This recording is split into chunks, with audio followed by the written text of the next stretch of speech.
Welcome back, Ben. How have you been? Doing great. Thanks, Tusif. Just over here, just being the boring guy. How about you? How are you doing? Same here. Now that the tax season are a little bit slowed up, now the focus is to educate people as much as can and as many as ways we can help people out. Yeah, hard to believe it's Q4 already, huh? Tell me about that. And that's exactly the one of the biggest fear that people have, especially in the Q4. And one of the very interesting topics that we have is the profit and loss or income statement. And that's Mm, exactly what we're going to be talking about. It's going to be short, sweet, and crispy. mm. So walk us through, Ben, what the heck is this P&L that every other accountant asks for? Yeah, so the P&L in a nutshell, Tusif, is kind of the difference between what you made and what you spent, which is going to give you your net operating income at the bottom of your profit and loss sheet.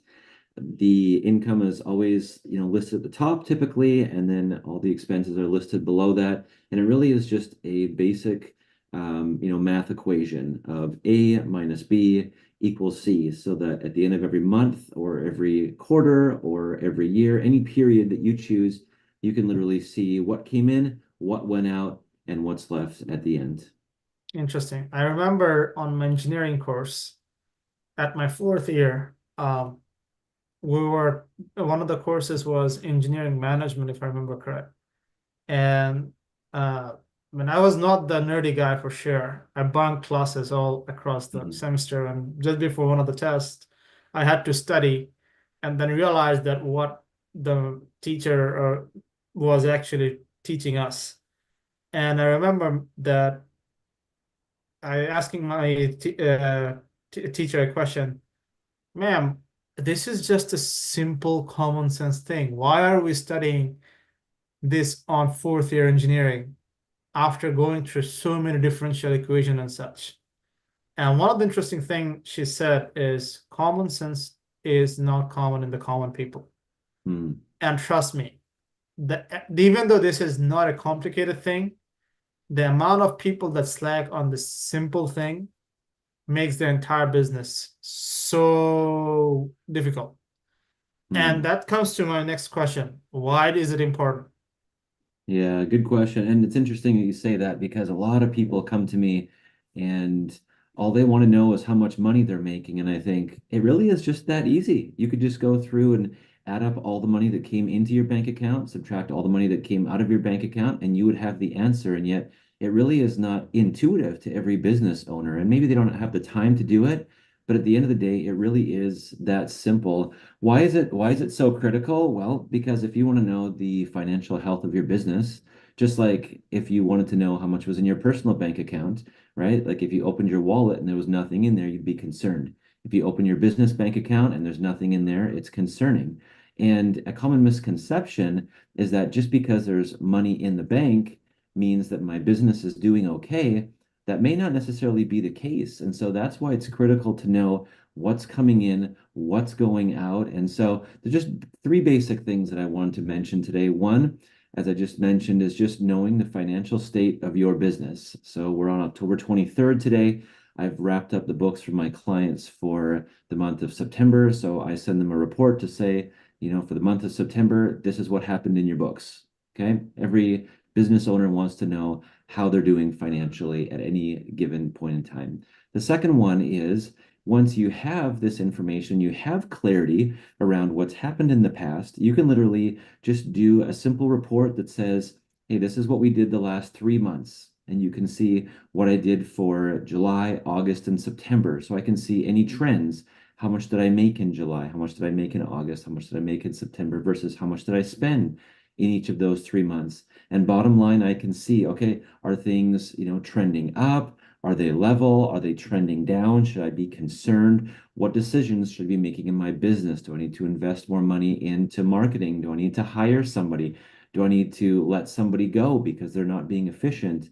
And then obviously it gives us a picture into the past. It also gives us, the ability to project into the future. So say things are on an upward trend, we can see, okay, I need to continue doing what I'm doing, Or if things are on a downward trend, I need to say, well, okay, leading up to the end of the year, in order for me to pay my bills, or maybe I have some expenses at the end of the year. These are some decisions that I need to make based on how things are going. So that would be the second thing. And the third thing, quite simply, Tusif, and this is very pertinent to you, is that if you want to be tax ready, you need to have your financials in place. Especially, we're almost at the end of October already. Hard to believe, but people are starting to scramble now and wanting to get things in place, and that's going to be the primary report that your CPA is going to be asking for. That as well as your balance sheet, but the P&L is, like we said, the backbone. It's really the main report that your tax professional is going to be looking for. So just to sum it up, it helps you to know how your business is doing so that you can make data-driven decisions throughout the year. And then when you get to the end of the year, you already have peace of mind knowing that everything's in place. You can literally just hand it over. For us, we don't even have our clients communicate with their CPAs. They don't need to. If they want to, they can, but we just literally take those things, ask for an email address, give it to the CPA. If they have any questions, they can communicate with us directly. You can remove yourself from the equation and know that you can just breeze through tax time. You don't have to ask for extensions, all of those things, that you can just continue running your business. That's awesome. I mean, I cannot emphasize how many people that this year I just told that, hey, where's your P&L on your business?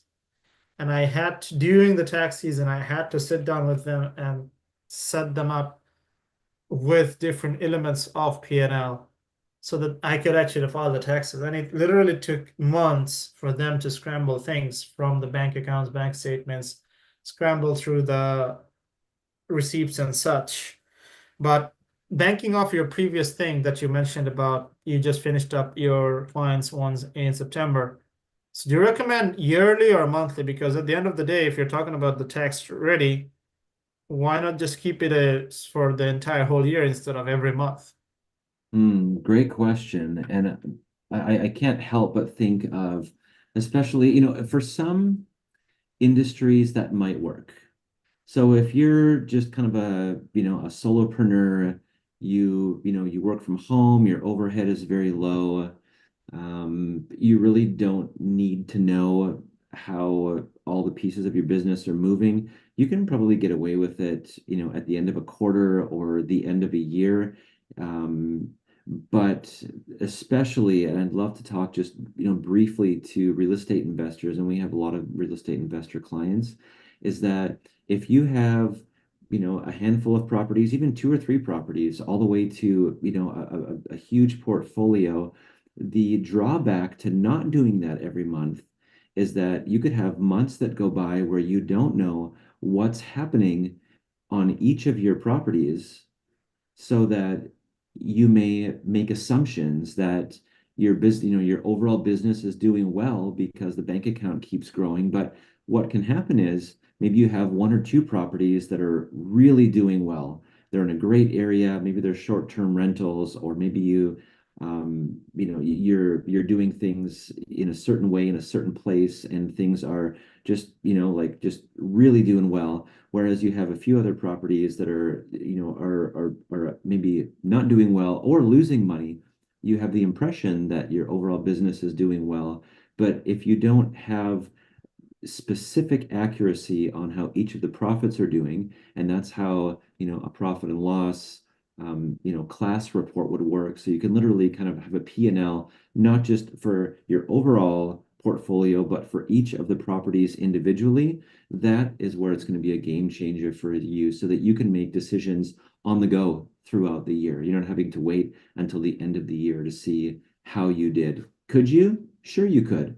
But I think a wise investor is going to want to have that detail, not only on a monthly basis, but also having someone who is able to stay on top of all of those things. So that's why people come to us. Some people can do it themselves, but at the end of the day, people are going to be overwhelmed at some point. They're not going to be able to focus on running their business and growing their portfolio and being able to be on top of the numbers. That's a very interesting point, especially uh, for real estate investors. I know some of the people that I help, they have anywhere from 20 plus to even some of them 40 plus units, which becomes really difficult. And as you just mentioned, if some of them is losing money from bank account perspective, it might look easy, but in actual situation, it might be completely the opposite. There Mm, might be someone who's in one of your properties, you have a squatter, and the other one is on the nicest neighborhoods and giving you the best returns. So, and an interesting thing, another individual that I know, one of the biggest challenge that he had, even though he has portfolio of more than a few $1 million, he's been struggling with cash just because at the end of the month he doesn't know where the cash is going. And I cannot emphasize enough for people to work with these monthly reports, because you just saw on one property, hey, it worked, but on the other property, it might not be, especially if you're ramping up marketing. What is your return on investments on any advertising campaigns that you're doing? Those are some of the very good elements that you brought up. So, but just of course, myself being someone who started multiple businesses to struggle with the expenses of business. At the beginning, it is really difficult to hire someone. So what is the benefits versus working with you or us versus just having a random QuickBooks subscription versus going to Fiverr, having or hiring someone from overseas and $5 or $10 an hour and having do this? Hmm. Great question. Well, first and foremost, when you have somebody who understands the industry, who's specialized in it, who's an expert at it, who's an investor themselves, it makes all the difference, to be honest with you. It's like going to, um, a dentist or a doctor. We're looking for somebody who knows the field, not just somebody who's, maybe done one or two surgeries, but someone who's done thousands of surgeries in that specific area. Um, so I mean, that's first and foremost what I would say. Second of all, and you would know this firsthand, is that there are intricacies within certain industries, say for instance, active versus passive income. Someone who is, doing flips versus somebody who's doing buy and holds, or maybe you're doing both. Maybe you're wholesaling, maybe you're flipping, maybe you're buying and holding, and you're a landlord, and you think, hey, I can just kind of put these all into one pot. You and I would both know that the way that the expenses for those types of things works is actually a little bit more complicated. So, if you're flipping, you're now using these houses as inventory. So, the labor and the supplies and materials, it actually acts differently inside of the P&L. It's listed differently than someone who's, bought a property and is, using the capital expenditures to increase the value of the property over the course of time. Those are things that, you're not going to get with someone on Fiverr. Hey, you might even not get that with somebody who's just a general bookkeeper or even accountant. So that's where, especially in real estate, it's critical that you find the right people to get on your team so that at the end of the year, you're not leaving even a penny on the table when it comes to tax time. Because to be honest with you, we save our clients tens of thousands of dollars over the course of a year, and maybe they pay an extra, one or two or $300 a month. Maybe it's a couple $1,000, but they're saving 15 grand and they're paying three. So at the end of the day, Absolutely. it's far more important to have, like I said, the right people on your Yep. team than it is to just simply, find the cheapest alternative or even just do it yourself. And again, next episode, we're going to talk about the balance sheet. So, anybody who has assets that don't show up on the profit and loss, you might say, well, wait a second, what are we talking about now? Well, I have to come back for that. But, there's five elements to the accounting process, and we're just dealing with the income and the expenses. You still have the other three that are going to play into the overall picture of your business that your CPA is going to be looking for answers on. And so we're really just trying to set you up for success. Whether you do it yourself or whether you hire somebody, you really want to be on a path that's going to be most advantageous for you in growing your business. That's awesome. Interesting, some of the points, especially being one, it becomes more interesting, especially if someone is leveraging creative strategies. Mm, Like one of the things, say for example, someone doing a land contract, a wrap, or even a subject to. In subject to, technically speaking, even though it's going to be showing up in your balance sheet, you're not going to be the owner on deed, on the loan, but on deed you are. But it's not going to be the same case on the deed when you're doing a land contract without this transfer of the deed. hmm So those interesting elements does come in, and also some of the aspects of rent to own, or how is the wrap with different levels of interest coming in. So those are some of the interesting thing that is going to show up, and depends on how big it is and how susceptible you are with the audit of IRS. If there is an audit, it's going to be an issue if you don't have your balance sheet and P&L sorted out and tax returns, because a lot of the people just whack it off. And at the end of the day, if there is something bad that goes south, everyone's scrambling for everything. So that's what we're trying to avoid.